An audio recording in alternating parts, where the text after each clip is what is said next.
And I love the setup of the office, and I just thought it was a very professionally run shop. And I mean, home construction, so I can appreciate spaces and how things are laid out. And I just think, I'm a big attention to detail kind of guy. So both Tim and Margaret have obviously done a very good job of putting together a very strong practice. And my very first experience was I had an appointment. I walked in. I mean, I was not in the waiting room for 3 minutes, and they were calling me back. And I remember as a child going to my orthodontist and sitting there for an hour, hour and a half. Just they would schedule me in, and I just it would make me crazy that they couldn't keep schedules. They obviously do a very nice job of allocating the proper time to the patients, and just again, the way they run their office, they respect people's time.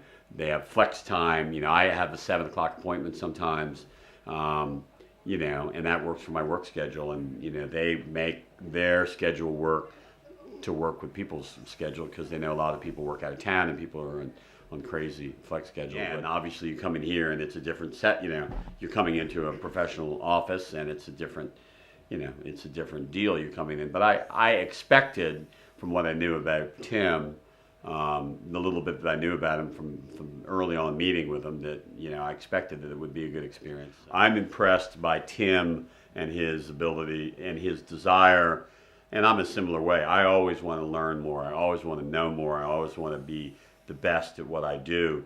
And Tim is in the process now of going through additional training in the world of implant, which I don't know much about. I mean, other than what Tim tells me about, but he's working on getting his basic certifications, and spends a tremendous amount of time studying and continuing to build on his existing knowledge base of the dental field. And that, to me, dental field changes like everything else changes all the time. My business changes all the time.